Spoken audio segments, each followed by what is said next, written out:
হাতের তরবারি দিয়ে সঙ্গে সঙ্গে যুদ্ধের ময়দানে, বদরের ময়দানে বাবার দেহ থেকে কল্লারটা সঙ্গে সঙ্গে ছিন্ন ভিন্ন করে দিলে।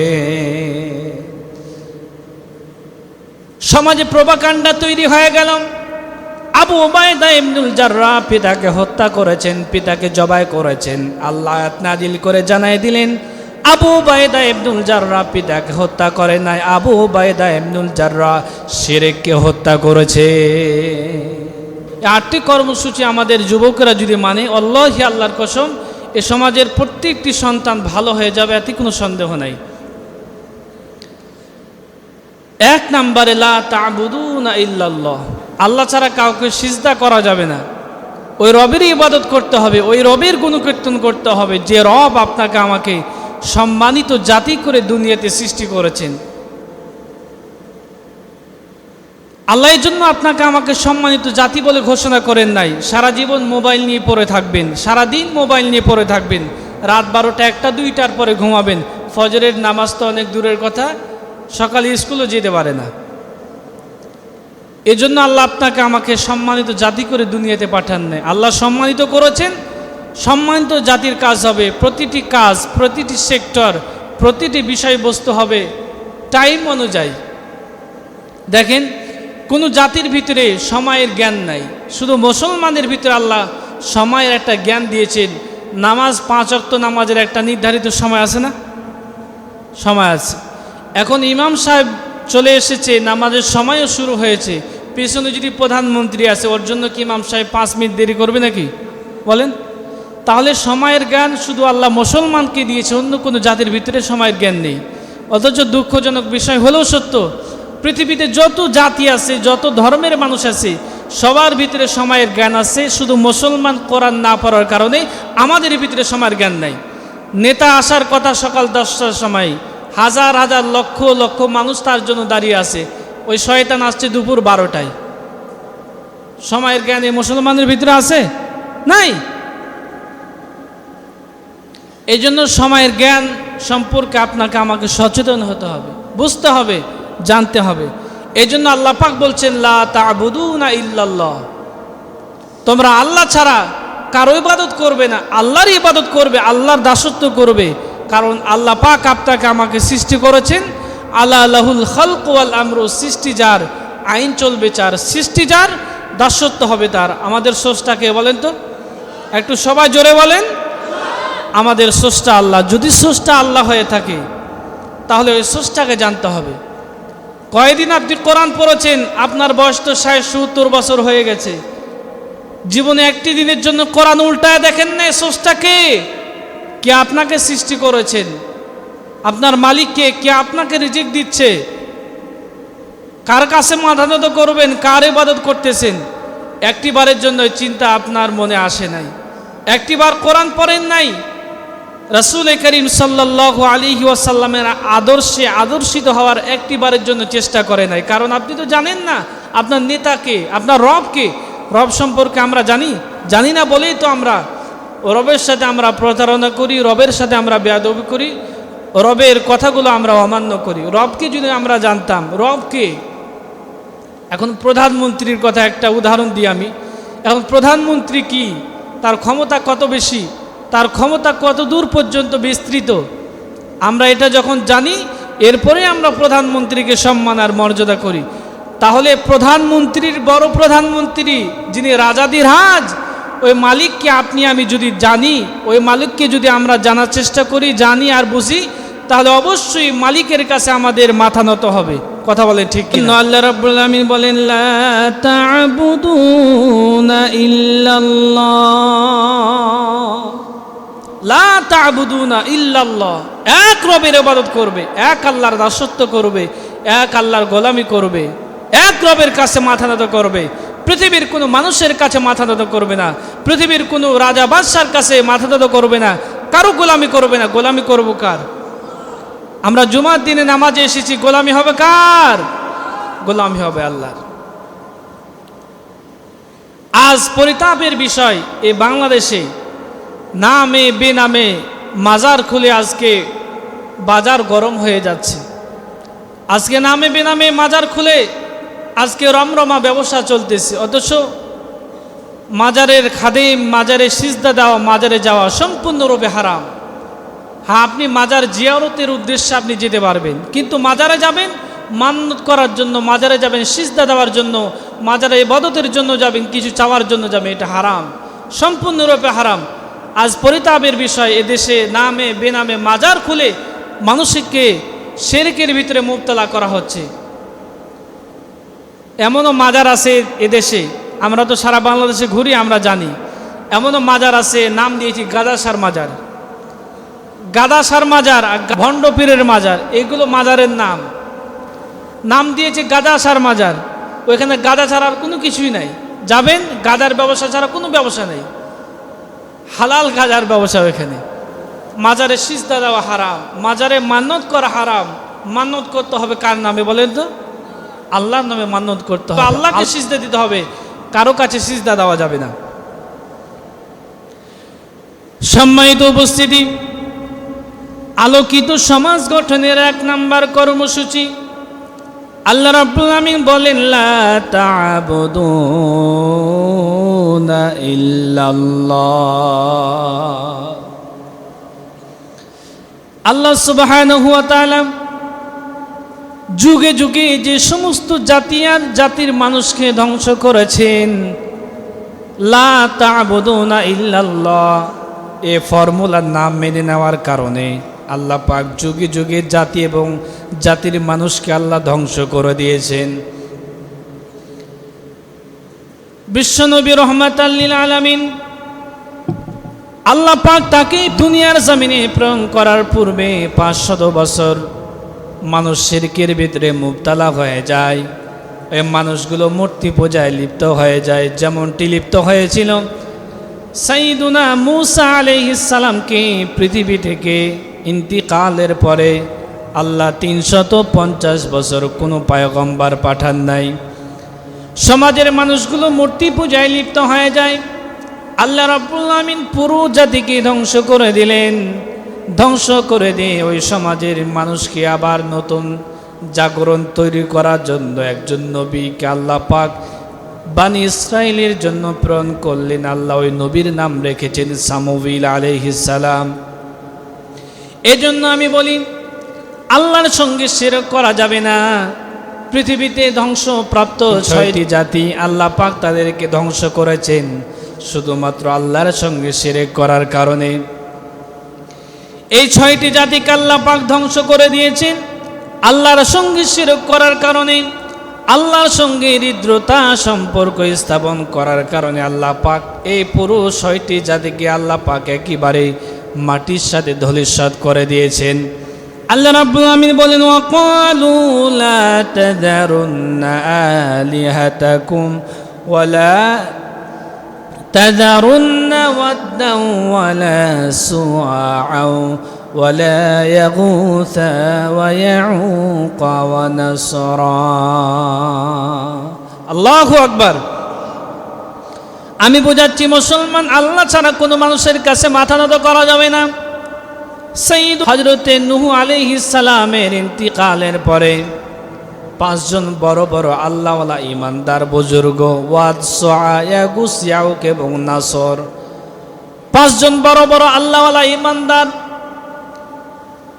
শয়তানের প্ররোচনায় পড়ে এই 5 জন আল্লাহওয়ালা ইমানদার ব্যক্তি মৃত্যুবরণ করার পরে 5 জনের নামে 5টা বড় বড় মূর্তি তৈরি করা হলো। শয়তান কিন্তু বলে নাই তোমরা সামনে মাথা নত করো, তোমরা মূর্তির পূজা করো। শয়তান এই কথা বলে নাই। শয়তান শুধু তাদের ব্রেনটা ওয়াশ করে বলতেছে 5 জন ব্যক্তি বুজুর্গ তারা মৃত্যুবরণ করেছে, তাদের নামে তোমরা 5টা মূর্তি তৈরি করো, তোমরা নামাজ আদায় করবে, তোমরা ইবাদত করবে, তোমরা তোমাদের ইবাদতালয় তোমাদের ইবাদতের সামনে 5টা মূর্তি রাখবে। শয়তান কিন্তু এ কথা বলে নাই তোমরা মূর্তির পূজা করবে, মূর্তির তোমরা সিজদা দিবে। শয়তানের কথা বলে নাই। শয়তান শুধু বলেছে তোমরা 5 জনের নামে 5টা মূর্তি তৈরি করো। ওই প্রজন্ম শেষ হয়ে গেল। তার পরবর্তী প্রজন্ম ডাইরেক্ট আল্লাহকে সিজদা দেওয়া বাদ দিয়ে সিজদার সামনে ওই 5টা মূর্তি রেখে মূর্তিকেই তারা সিজদা দেওয়া শুরু করে দিল। ওইখান থেকে শিরকের প্রচলন চালু হয়ে গেল। এই জন্য আল্লাহ রাব্বুল আমিন বলেন, যুগে যুগে আল্লাহ পাক যত জাতি এবং ধর্মের মানুষকে আল্লাহ ধ্বংস করে দিয়েছেন, আল্লাহ বাদ দিয়ে গায়রুল্লাহর কাছে মাথা নত করার কারণে, মূর্তির সামনে মাথা নত করার কারণে আল্লাহ পাক অতীতের বড় বড় জাতিকে ধ্বংস করে দিয়েছে। এই জন্য আল্লাহ পাক বলছেন, লা তা'বুদুনা ইল্লাল্লাহ, আল্লাহ ছাড়া কারো কাছে মাথা নত করা যাবে না। এই কথা যুগে যুগে কালে কালে যারা বলেছেন, যারা যুগে যুগে কালে কালে সত্যের সাক্ষী দিয়েছেন, তারাই বাতিলের টার্গেটে পড়েছে। কথা বলেন ঠিক কিনা? যারা হকের কথা বলেছে, সত্যের কথা বলেছেন, মূর্তির বিরুদ্ধে আন্দোলন করেছে, তারাই বাতিলের টার্গেটে পড়েছে। কথা বলেন ঠিক কিনা? এই জন্য আল্লাহ পাক বলছেন, লা তা'বুদুনা ইল্লাল্লাহ, আল্লাহ ছাড়া কারো কাছে মাথা নত করা যাবে না, আল্লাহ ছাড়া কাউকে সিজদা করা যাবে না। মুসলমান সিজদা দিব কাকে? আল্লাহ রাব্বুল আমিনকে আমরা সিজদা দিব। আল্লাহ বাদ দিয়ে কোনো মানুষকে যদি আমরা সিজদা দেই, বা মূর্তির কাছে যদি আমরা ধর্ণা দেই, মূর্তির সামনে আমরা সিজদা দেই, আল্লাহ পাক বলেন, ইন্নাহু মাইয়ুশরিক বিল্লাহি ফাকাদ হারামাল্লাহু আলাইহিল জান্নাহ ওয়া মা'ওয়াহুন নার ওয়া মা লিয-যালিমিনা মিন আনসার। আল্লাহু আকবার।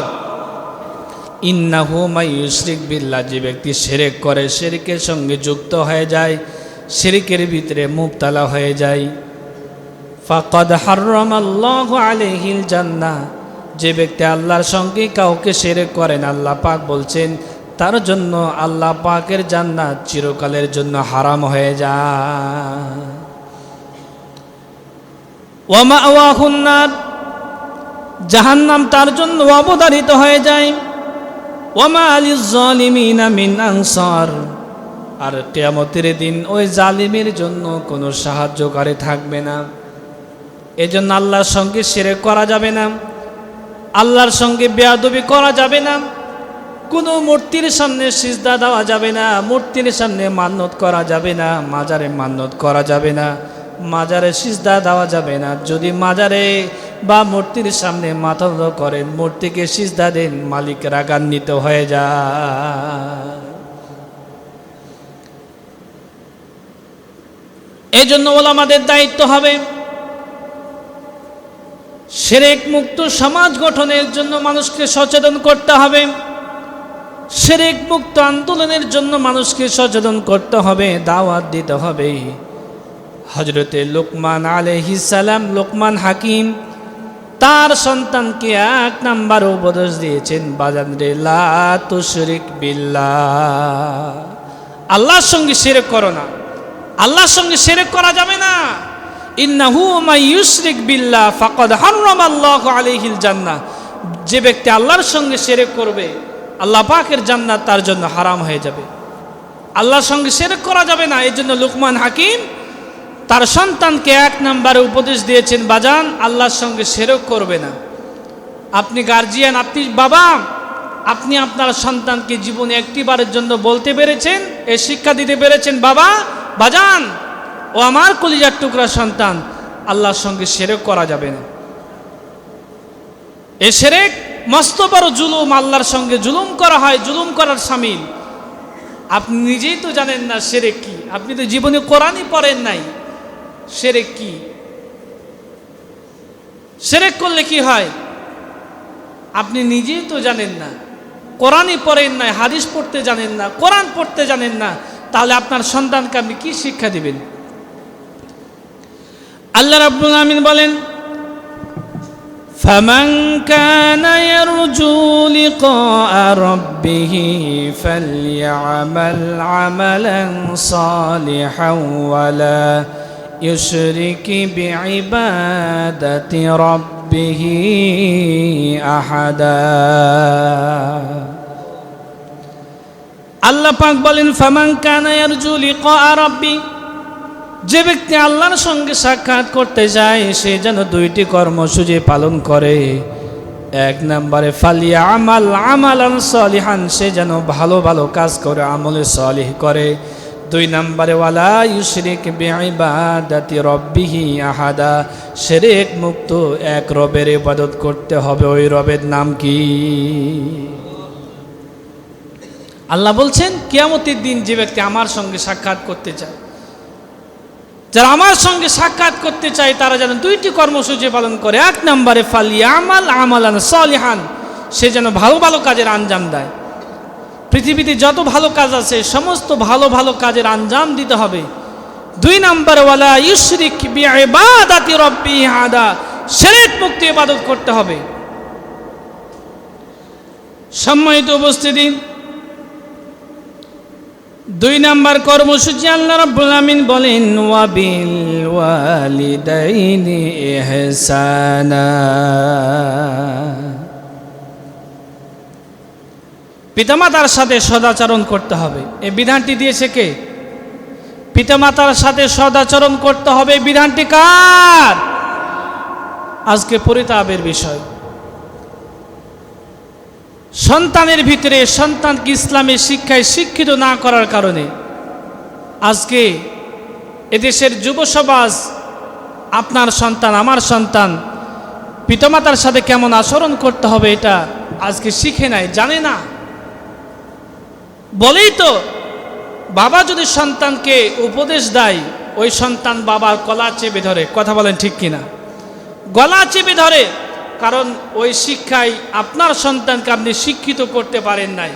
বলেই তো আপনার সন্তান বড় হয়েছে, মাস্টার ডিগ্রি পাস করেছে, এরপরও আপনার সন্তান আপনাকে যথাযথ সম্মান করা শিখতে পারে নাই।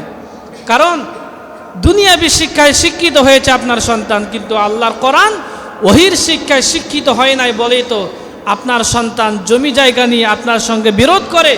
আপনার সন্তানকে আপনি ভালো কথা বললে আপনার সন্তান আপনার গলা চেপে ধরে, গলা টিপে ধরে। কথা বলেন ঠিক কিনা? আজকে দেখি আমরা মোবাইলের কারণে, বিভিন্ন প্রয়োজনের কারণে সন্তান বাবার গলা টিপে ধরে, বাবাকে হেনস্থা করে, এমনকি বাবার গলায় ছুরিও ধরে। এমন সন্তান আছে না নাই বলেন তো? আছে। এর কারণ কি? আপনার সন্তানকে ছোট থেকে কোরআনের শিক্ষা দেন নাই। কোরআনের শিক্ষা থেকে আপনি বঞ্চিত রেখেছেন। আপনি চিন্তা করেছেন আপনার সন্তানকে যদি কোরআনের শিক্ষা দেন তাহলে সে তো খেতে পাবে না, খেতে পাবে না। সন্তানের ভবিষ্যৎ চিন্তা করে আপনার সন্তানকে আপনি কোরআনের শিক্ষা দেন নাই, হাদিসের শিক্ষা দেন নাই, ইসলামের শিক্ষায় শিক্ষিত করে আপনি গড়ে তুলেন নাই। বলে আপনার সন্তানটা আজ সিগারেট খায়। কয়টা মাদ্রাসার ছেলে সিগারেট খায় আপনি দেখান তো? এদেশে কয়টা মাদ্রাসার ছাত্র সিগারেট খায়? ইসলামী আন্দোলনের সাথে সম্পৃক্ত কয়টা ছেলে সিগারেট খায়? আর জেনারেল শিক্ষায় শিক্ষিত কয়টা ছেলে সিগারেট খায়? আপনি দেখাতে পারবেন? ছাত্র শিবিরের একটা সাথী সিগারেট খায়, আপনি দেখাতে পারবেন? পারবেন না। কারণ ওকে ওই আদর্শ শিক্ষা দেওয়া হয়েছে, ওই যদি সিগারেট খায় ওকে বহিষ্কার করা হবে।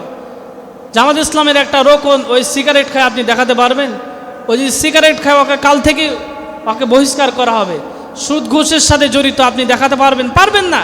কারণ যদি ওই সিগারেট খায়, সুদ ঘুষের সাথে জড়িত হয়, বহিষ্কার করা হবে। এজন্য আপনাদেরকে আমি বারবার বলি, সন্তানকে কোরআন হাদিসের শিক্ষায় শিক্ষিত করুন।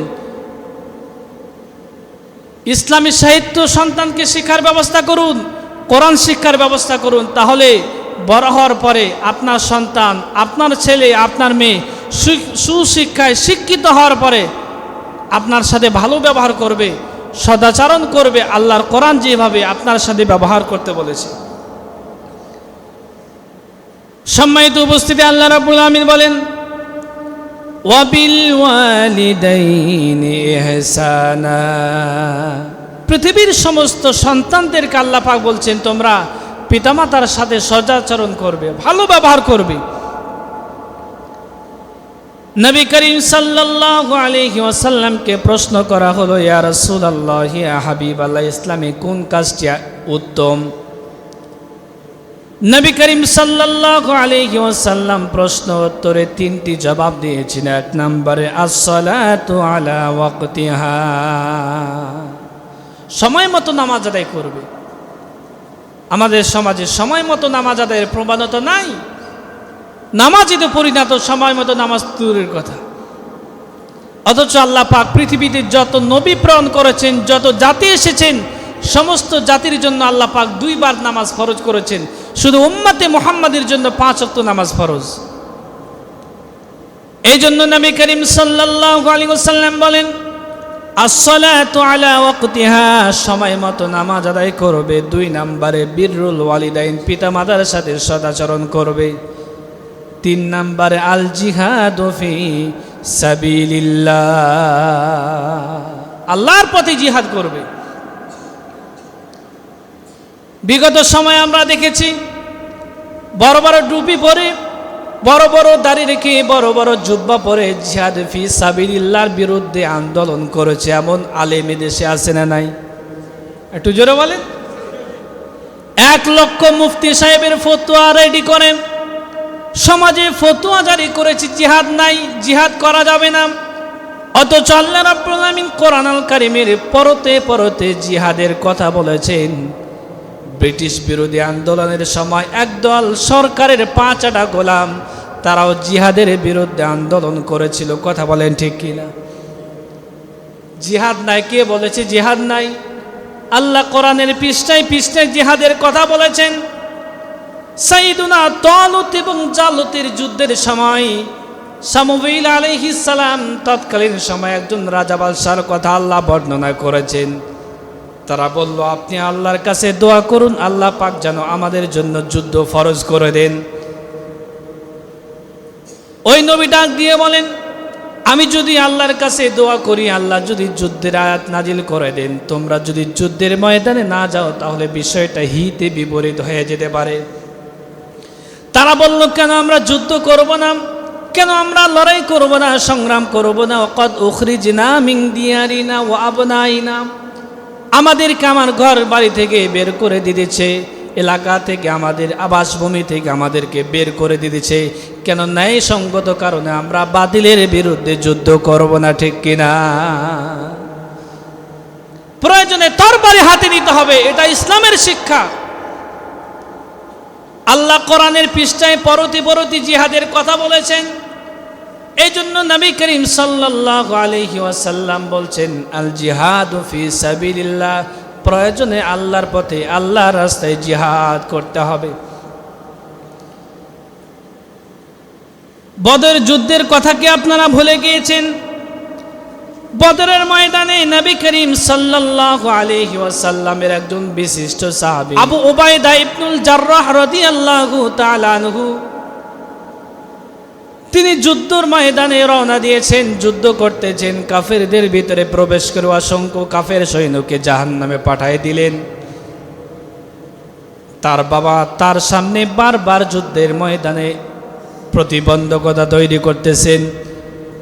আবু উবাইদা ইবনুল জাররাহ রাদিয়াল্লাহু তাআলা আনহু বাবাকে দেখে বারবার সরে যাচ্ছেন, কিন্তু বাবা তার যুদ্ধের ময়দানে যুদ্ধের প্রতিবন্ধকতা তৈরি করতেছেন। বাবার নাম আব্দুল্লাহ ইবনুল জাররাহ, পিতার নাম আবু উবাইদা ইবনুল জাররাহ রাদিয়াল্লাহু তাআলা আনহু। হাতের তরবারি দিয়ে সঙ্গে সঙ্গে যুদ্ধের ময়দানে, বদরের ময়দানে বাবার দেহ থেকে কল্লাটা সঙ্গে সঙ্গে ছিন্ন ভিন্ন করে দিলে। সমাজে প্রভাকাণ্ডা তৈরি হয়ে গেল। আবু উবাইদা ইবনুল জাররাহ পিতাকে হত্যা করেছেন, পিতাকে জবাই করেছেন। আল্লাহ আয়াত নাজিল করে জানাই দিলেন, আবু উবাইদা ইবনুল জাররাহ পিতাকে হত্যা করে নাই, আবু উবাইদা ইবনুল জাররাহ শিরককে হত্যা করেছে। সম্মানিত উপস্থিতি, এই জন্য পিতা মাতার সাথে ভালো ব্যবহার করতে হবে। এটা 2 নাম্বার আলোকিত সমাজ গঠনের 2 নাম্বার ফর্মুলা। ইয়াসআলুনাকা মাযা ইউনফিকুন, যেমন সংসদ ভবনে বাজেট বিল হয়, বাজেট পাস করা হয়, আল্লাহ বলছেন তোমরাও প্রতিটি সন্তান পিতামাতার জন্য একটা বাজেট তৈরি করবে। আসআলুনাকা মাযা ইউনফিকুন কুল মা আনফাকতুম মিন খায়রিন ফালিল ওয়ালিদাইন। হে সন্তান, তোমাদের 1% সম্পদ থেকে তোমাদের পিতামাতার জন্য বাজেট তৈরি করো, পিতামাতার জন্য তোমরা ব্যয় করো। অথচ দুঃখজনক বিষয় হলো সত্য, সন্তান থাকে 10 তলায়, বাবা মা থাকে কুড়ে ঘরে। এমন নজিরে দেশে আসে না নাই? সন্তান থাকে দোতলায় আর বাবা মা থাকে একটা কুড়ে ঘরে, পাশে গরু আছে, পাশে মা বাবা আছে, গরুর সঙ্গে মা বাবা বসবাস করে। আমরা দেখেছি আপনার মা আপনার বাবা আপনাকে কত কষ্ট করে মানুষ করেছে। আপনি থাকবেন দোতলায়, আপনার বাবা মা থাকবে গরুর সঙ্গে, এটা তো হতে পারে না। প্রয়োজনে আপনি গরুর সঙ্গে থাকবেন, আপনার বাবা মা আপনার তৈরি করা দোতলা বাসায় থাকবে। কথা বলেন ঠিক কিনা? এটাই ইসলাম। আপনি আপনার সন্তানকে তো ওই শিক্ষায় শিক্ষিত করতে পারেন নাই, গড়ে তুলতে পারেন নাই বলে তো আপনার সন্তান আপনাকে গরুর সঙ্গে থাকতে দিয়েছে। সম্মানিত উপস্থিতি, আল্লাহ রাব্বুল আলামিন বলেন 3 নম্বরে ওয়াদিল কুরবা,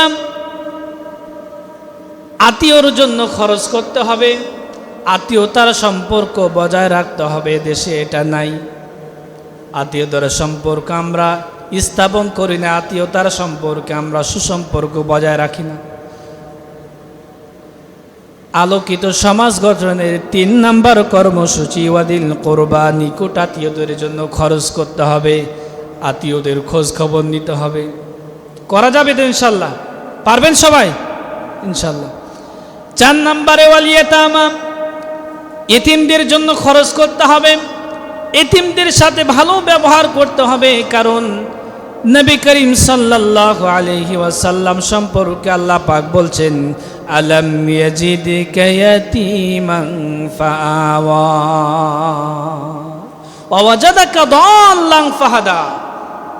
হে নবী, আপনাকে আমি এতিম হিসাবে পাই নাই, আপনাকে পেয়েছি এতিম হিসাবে, আপনাকে আমি আল্লাহর মর্যাদার আসনে বসিয়েছি। আল্লাহ রাব্বুল আলামিন বলেন সূরা মাউনের ভিতরে, আরাআইতাল্লাযী ইউকাযযিবু বিদ্দীন ফাযালিকাল্লাযী ইয়াদউল ইয়াতীম। আল্লাহ পাক বলছেন, আরাআইতাল্লাযী ইউকাযযিবু বিদ্দীন। আল্লাহ বলছেন, আরাআইতা, হে নবী আপনি কি দেখেন নাই? ইউকাযযিবু, মিথ্যা প্রতিপন্ন মনে করে, বিদ্দীন, আমি আল্লাহর দিনকে যারা মিথ্যা মনে করে। কারা আল্লাহর দিনকে মিথ্যা মনে করে? ফাযালিকাল্লাযী ইয়াদউল ইয়াতীম, যারা এতিমের গলা ধাক্কা দিয়ে বের করে দেয়।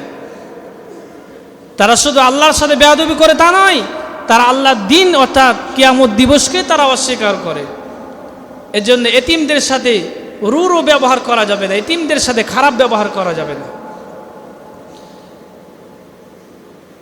5 নম্বরে আল্লাহ রাব্বুল আলামিন বলেন ওয়াল মাসাকিন, মিসকিনদের জন্য খরচ করতে হবে, মিসকিনদের সাথে ভালো ব্যবহার করতে হবে। আপনার দরবারে একটা মিসকিন এসেছে, আপনার বাড়িতে পয়সা নেই, টাকা নেই, আপনি দূর দূর করে তাড়ায় দেবেন, এটা হতে পারে না। আপনি বলবেন, বাবা বা ভাই বা চাচা আমার বাড়িতে নেই, আগামীতে আসো, ইনশাল্লাহ আমি দেওয়ার চেষ্টা করব। আর মিসকিন তো এটা নয় যে মানুষের দ্বারে দ্বারে চাইবে। মিসকিন তার নাম যার বাড়িতে আপনার সম্পদগুলো যথাসময়ে পৌঁছায় দিবেন, এরই নাম মিসকিন। মিসকিন মানুষের দ্বারে দ্বারে চায় না, ফকির মানুষের দ্বারে দ্বারে চায়। আলোকিত সমাজ গঠনের 5 নম্বর কর্মসূচি, আপনি মিসকিন খুঁজে খুঁজে সমাজে কারা কারা মানুষের দরবারে চাইতে পারেন, অত এরপরও তার বাড়িতে 3 বার আগুন জ্বলে না, 3 বার চুলা জ্বলে না, এমন মিসকিনকে খুঁজে খুঁজে আপনার সম্পদ থেকে তাদের জন্য ব্যয় করবেন। এটাই ইসলাম। আলোকিত সমাজ গঠনের 5 নম্বর কর্মসূচি, ওয়াকুলু লিন্নাসি হুসনা, মানুষের সাথে হাসি মুখে কথা বলবেন, এটা একটা সাদকা। নবী করিম সাল্লাল্লাহু আলাইহি ওয়াসাল্লাম সাহাবীদের সাথে হাসি মুখে কথা বলতেন। আর আপনার মুখটা যে মনে হয় আল্লাহকে যে শয়তান মনে হয় প্রসাব করে দিয়েছে, মুখে হাসি নাই শয়তানের। টাকা তো দিতে পারে না চাইতে গেলে, ওর মুখে হাসি নাই, মনে হয় শয়তানে প্রসাব করে দিয়েছে। নবী করিম সাল্লাল্লাহু আলাইহি ওয়াসাল্লাম তার কাছে কেউ কিছু চাইতে গেলে নবী করিম সাল্লাল্লাহু আলাইহি সাল্লাম হাসি মুখে কথা বলতেন, হাসি মুখে উপদেশ দিতেন, এটাও একটা সাদকা। ওয়াকুলু লিন-নাসি হুসনা, মানুষের সাথে হাসি মুখে কথা বলবেন। 7 নম্বরে ওয়াকিমুস সালাত, আলোকিত সমাজ গঠনের 7 নম্বর কর্মসূচি। যতজন যুবক এখানে উপস্থিত হয়েছেন, একটা সমাজ যদি ভালো করতে চান, একটা সমাজকে যদি আলোকিত সমাজে রূপান্তরিত করতে চান, নামাজের বিকল্প আর কোনো পদ্ধতি নাই। যতজন যুবক এখানে উপস্থিত হয়েছেন, 5 ওয়াক্ত নামাজ সময় মতো আমরা পড়ব তো ইনশাল্লাহ। অনলাইন ব্যবসা আমরা আজ থেকে মোবাইলে যেটা আমরা ব্যবসা করি, আলোকিত সমাজ তো এভাবে গঠন করা যাবে না। আপনি অনলাইন ব্যবসা করবেন, বাবার কাছে 2-4 লক্ষ টাকা নেবেন, ওই টাকা আপনার মেরে খাবে আর বাবা কষ্ট পাবে, এর নাম তো আলোকিত সমাজ নাই। আল্লাহ বলছেন ওয়াকিমুস সালাত, নামাজের মাধ্যমে সমাজটা পরিবর্তন করো। এই যুবকেরা তোমাদেরকে বলি, এই অনলাইন ব্যবসা করে আজ পর্যন্ত কেউ সফলতা অর্জন করতে পেরেছে? আমাকে দেখাও তো দেখি। হ্যাঁ, সাময়িক সফলতা অর্জন করতে পেরেছে। এ রোগে যখন আক্রান্ত হবে, তুমি 10 লক্ষ টাকা উপার্জন করেছো, 1 কোটি টাকা তোমার অন্য দিক দিয়ে ধসে যাবে। এজন্য অনলাইন ব্যবসা থেকে তোমাকে আমাকে বাঁচতে হবে, পরিবারকে বাঁচাতে হবে। কথা বলেন ঠিক কিনা? 8 নাম্বার কর্মসূচি, লাস্টলি অ্যান্ড ফাইনালি, আল্লাহ সুবহানাহু ওয়া তাআলা বলছেন আলোকিত সমাজ গঠন যদি করতে চায়, জাকাতের বিকল্প আর কোনো পদ্ধতি নেই। নামাজ, এরপরে জাকাত। ওয়া আকিমুস সালাতা ওয়া আতুজ যাকাত। জাকাত যদি সঠিক মতো আদায় করা হয়, এদেশে একজন গরিব মানুষে থাকবে না। জাকাত যদি সঠিক মতো আদায় করা হয়, ইসলামী সরকার যদি জাকাত আদায় করে, গভর্নমেন্ট যদি জাকাত আদায় করে, এদেশে যত ধনী মানুষ আছে, চোরেরা চুরি করে দেশ থেকে সম্পদগুলো বাইরে পাঠিয়েছে, বেগম পাড়ায় বাড়ি বানিয়েছে, সুইচ ব্যাংকে টাকাগুলো লোড করে রেখেছে, এই সব সম্পদগুলো যদি এখান থেকে নিয়ে এসে সমাজের একজন দায়িত্বশীল ব্যক্তি যদি জাকাত আদায় করে, দেশের দায়িত্বশীল ব্যক্তি জাকাত আদায় করে, আল্লাহর কসম, দেশকে উন্নয়নশীল দেশে পরিণত করার জন্য কোনো দেশের কাছে হাত পাতার প্রয়োজন নাই। সঠিকভাবে যদি জাকাত আদায় করা হয়, কারো কাছে হাত পাততে হবে না। এই যে ডক্টর ইউনূস সাহেব কয়েকটা দেশের কাছে টাকা চেয়েছে না, যে আমাদের দেশ একেবারে শেষ হয়ে গেছে, কারো কাছে টাকা পয়সা কোনো দেশের কাছে ভিক্ষা নেওয়ার প্রয়োজন হবে না। যদি সঠিক মতো জাকাত আদায় করা হয়, এই জাকাতের পয়সা দিয়ে দেশ উন্নয়নের রোল মডেল হবে। কথা বলে ঠিক কিনা?